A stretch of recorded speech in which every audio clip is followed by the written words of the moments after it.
here and also everywhere. This time, this workshop is both hybrid. First time that I was a participant, it was only online. I was virtual. It was fine, but it was virtual.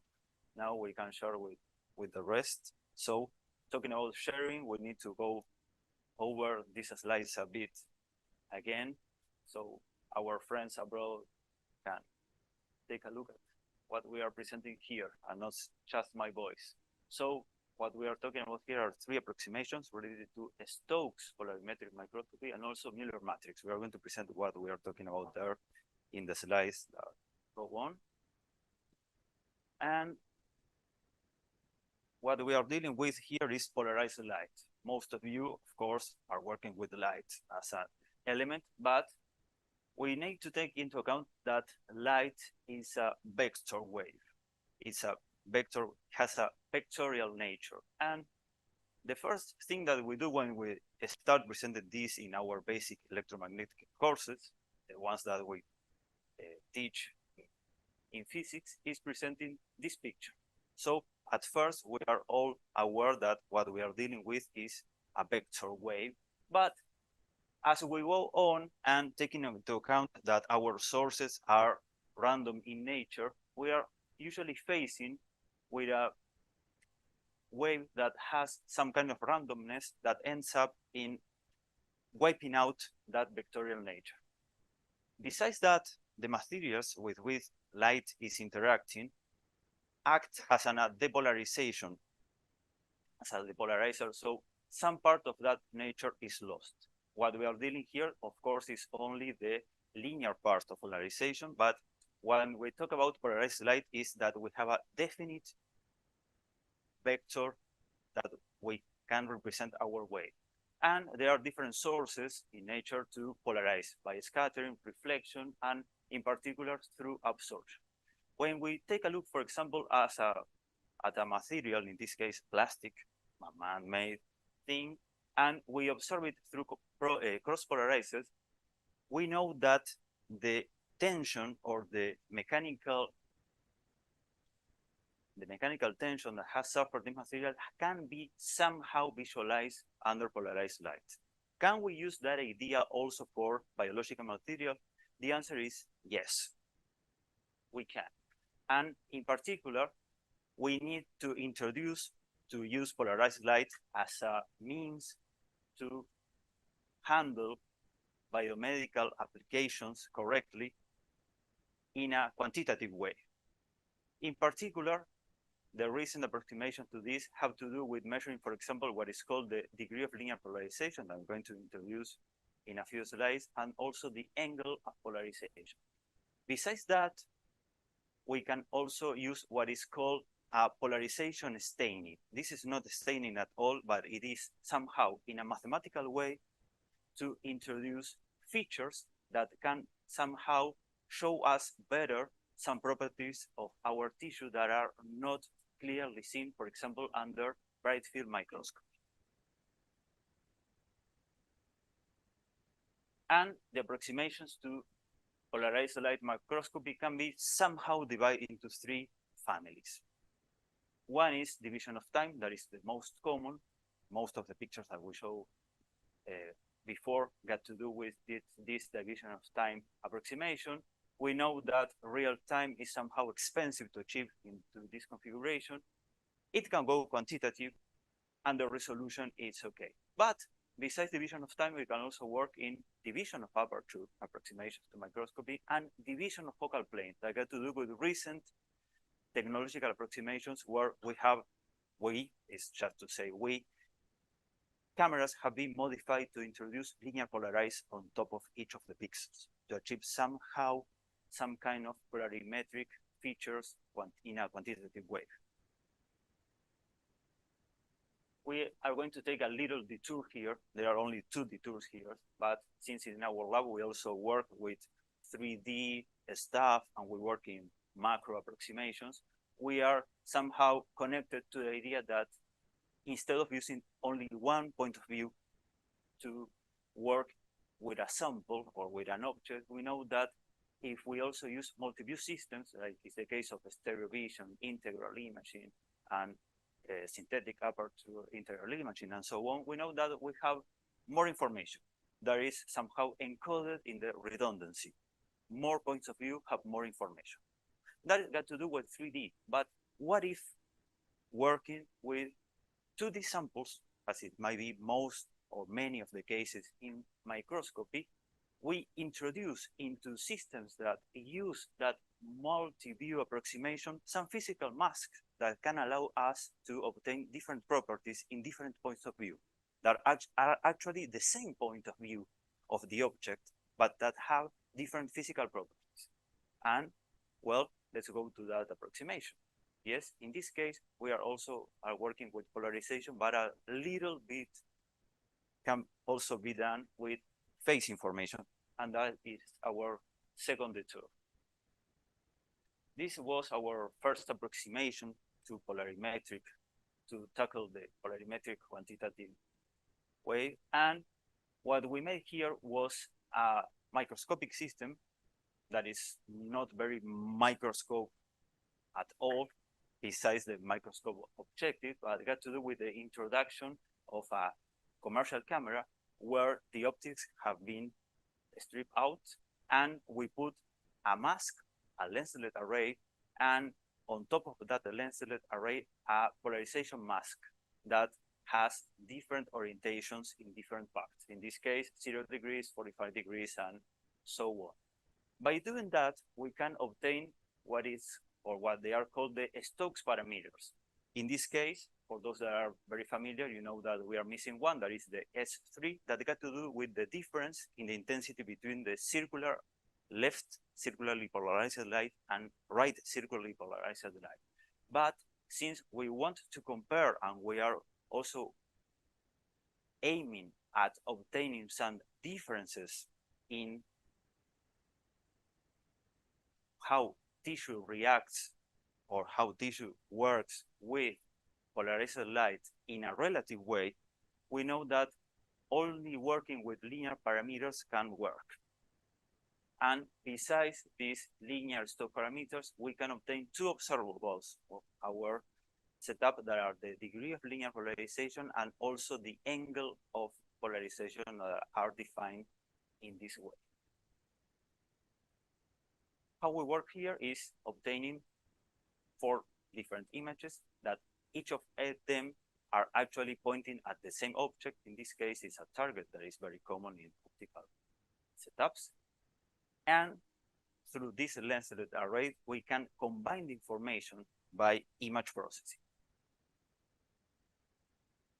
What we do here, and actually is the work of this guy that was Juan Manuel Chaguno, a former student.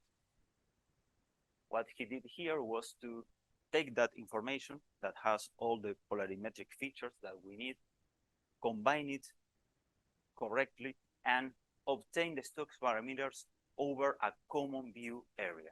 That, as you can see, is a reduction of the field of view, but preserving full resolution, full lateral resolution.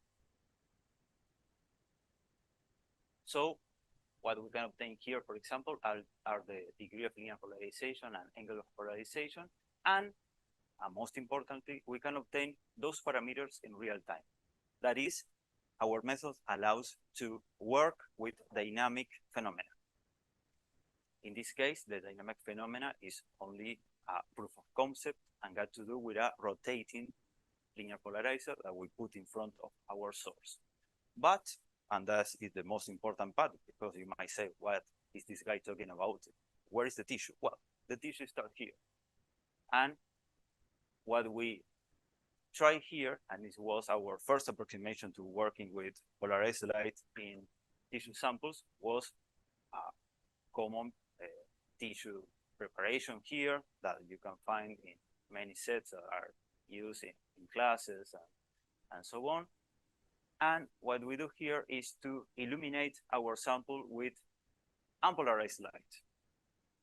Interestingly, at least for me, what we observe here is that tissue somehow, to some extent, behaves as if you were putting under your system a linear polarizer that is being illuminated with non-polarized light or unpolarized light, we obtain at the end in our imaging system a degree of linear polarization that is different from zero. That is, it's not surprising for you, maybe, but it was quite interesting for me to find out that tissue is behaving like any linear polarizer there. Okay, so go on. We can try our tissue with polarized light. As I mentioned, there was another deter. Besides using our system for Stokes parameters retrieval, we can use it also to obtain phase information. In this case, the dynamic phenomena is cell migration. I'm very glad, I acknowledge Dr. Miguel Arocena from odontology faculty and also from the Institute of Biological Investigation, Clemente Stable, for lending me this video to show you how, which is the problem that we try to tackle here. And with a little modification, we know that we can obtain phase information. Phase information actually is encoded in the focus. So by modifying our previous setup, we can introduce another set of lenses with different focal positions. And instead of using 4 images, as it was the previous case, we can only work with 2 images. We can approximate this derivative of intensity term into what is called the transport of intensity equation and retrieve, by inverting this equation, the phase information. In this case, this is a very nice but simple sample of a honeybee mouth. And we obtain here the intensity derivative. And we can also approximate the phase here and obtain some details of that sample. Actually, the talk can start here. If it were an optics meeting, might be here and they would say, great, we avoid the rest. Thanks. Muller matrix microscopy. So what we knew from our previous part, or what we need to know, is that polarization is encoded in vector information. So from each pixel of our image, we are going to obtain vectorial information. If we are going to illuminate our sample with polarized light, we are going to obtain one Stokes vector at the output for each of our input Stokes vectors. So we obtain the information related to intensity and the differences in the polarizers acting on different orientations. And under a first order approximation, we somehow can suppose that those vectors are related through a matrix. That is our first approximation, besides being a scalar. But a scalar approximation is not enough in our case.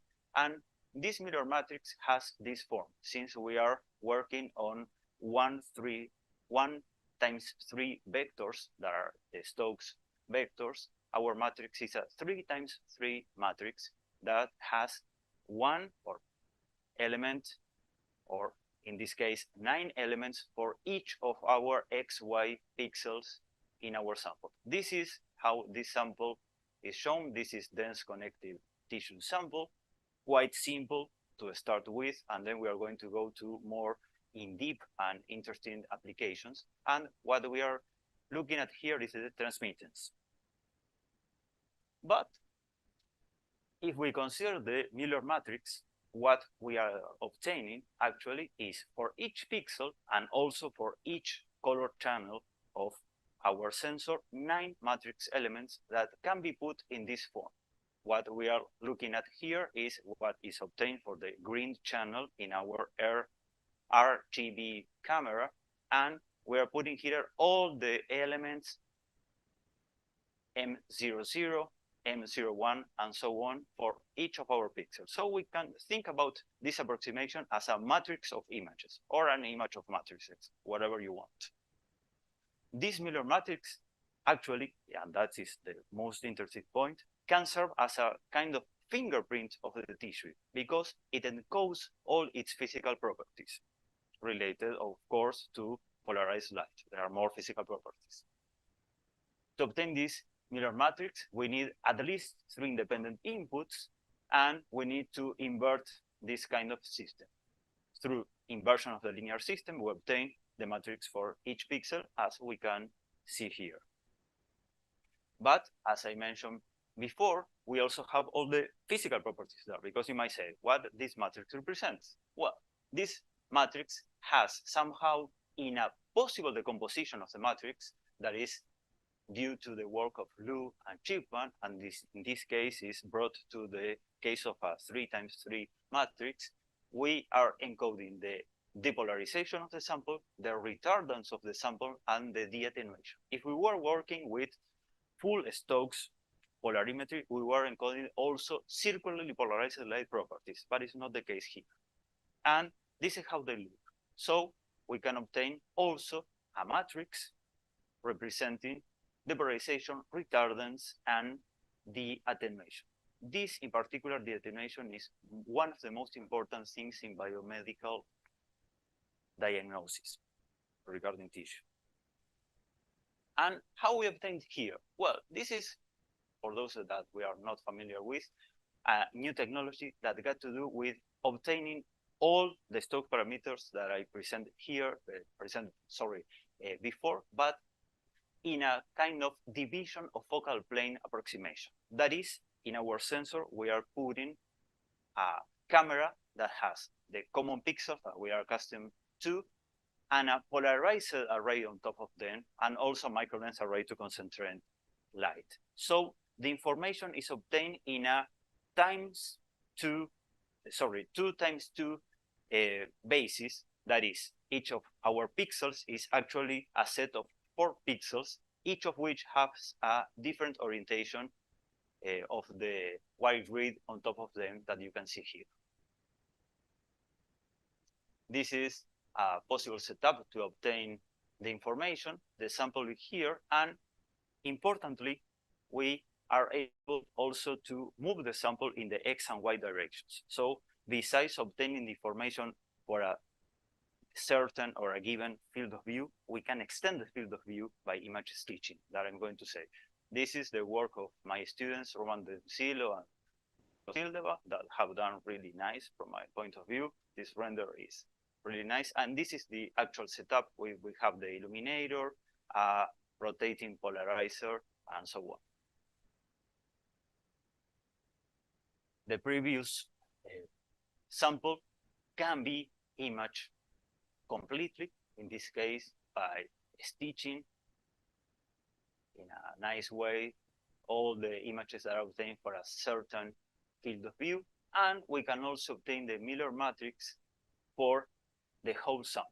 For those that are more in the image processing field, we know, and I think that Bruno is going to comment on that topic, that stitching has some kind of issues, but keep in mind that what we are stitching here are matrix elements, and some issues that got to do with the differences in illumination that might be present when we are working with common RGB images can somehow be avoided when working with matrices per se. Muller matrix of whole stellar imaging can also be used for diagnosis. The important thing here that we need to take into account, this is the work by Hidnia and all, the images are from this article, got to do with the how a cancerous lesion be somehow detected under polarized light. And the important part that got to do with the physical changes that the tissue can undergo under the presence of cancer is a modification in the structure, in particular in the structure of collagen fibers. So this kind of mechanical deformation that the tissue is suffering is reflected in the polarized light properties and the parameters that we can measure. In particular, it has been found that melanoma can show or shows a significant difference in the de-attenuation. That is the property of the material to absorb differently according to the direction of vibration of the electrical field. Yes, that leads somehow to polarized light, actually in the linear polarizer that we use in our lab. Yes, this is a bit subtle because you know that these values are quite low, but a difference in percentage that can be measured might give us a nice insight into the changes of the tissue and somehow allows us to detect by means of a quantitative measure the presence of cancer. In this case, is melanoma versus benign lesions, nevus.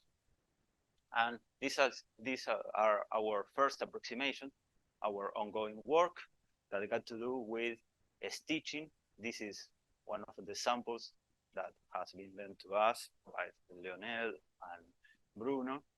In this case, we are dealing with a melanoma sample, and from this image that has been stitched and we have the transmittance, we want to measure the attenuation. There are many issues regarding with the different structures that need to be tackled there, but we hope that we can give a nice insight into this problem from the point of view of polarized light. Okay, finally, and this is another approximation to Muller matrix polarimetry, we are also dealing with real time. As I mentioned at the beginning of the talk, we were interested in obtaining stock parameters in a single shot. Why or how can we tackle the problem of obtaining the Muller matrix also in a single shot? The problem of obtaining the matrix is that we need a lot of measures. A lot is maybe not much, but if we are working with in vivo problems, in this case endoscopy, when we need to go through our sample in this case, and we need to obtain a lot of images and we need to obtain them in real time, we might think about an approximation where we can obtain the Muller matrix in a single shot. How can we do this? Or how can we think we can do this? Well, the idea here is to use from our sensor not only the capability of encoding polarized light information, but also spectral information. In particular, the cameras with which we are working have also an RGB or a Bayer sensor on top. So if we are able to encode the state of polarization in different color channels, we can illuminate our samples all at the same time. And by measuring on a 2 by 2 pixel basis, obtain from the same sample, and in this case, in a lower lateral resolution, but in a single shot, all the information that is needed to retrieve the Muller matrix in what we might call a megapixel. That is only 4 by 4, but it's quite big. This is a work that we have submitted with Roman and is undergoing a revision. If you want to have a look at the system, here's how we codified the polarization state in different color channels. This is how the sample looks when you obtain the transmittance, for example, and this is the Muller matrix. An important thing here is that we are using an achromatic approximation, but working in polarized light, we know that what we need to use is or what we need to obtain is a relative change. So even if you are not working in the full approximation to polarimetry, or even if you are not working with a particular color channel or a particular spectral channel, you might think or you might aim at obtaining information that shows you how the tissue has changed. So, to take home ideas, multi-view systems allow us for obtaining polarimetric information in real time. We can obtain it at full resolution by using systems where the field of view has been a bit reduced. We can also obtain it at full resolution, at half resolution by using an approximation of the division of focal plane. Muller matrix can also be retrieved with these input states and can serve as a fingerprint to encode physical properties. It's a recent approximation to tissue diagnosis and needs and can be combined with other non-labeling techniques. That is part of what Lionel mentioned at the introduction to my talk. We want to combine the information that we can obtain from polarimetric measures with autofluorescence. That is, working with samples where staining is not needed, and we can obtain information as fast as possible. I want to thank all these people, Juan Shaguno, Roman Demsilo, and Leon Silva that I have already mentioned, Federico Lecumberri, that works in the electrical department of our engineering faculty, Julio Alonso, that is a colleague at the engineering faculty in physics, and Alejandro Silva, Bruno, and Leonel for inviting me to this talk and helping us with our samples.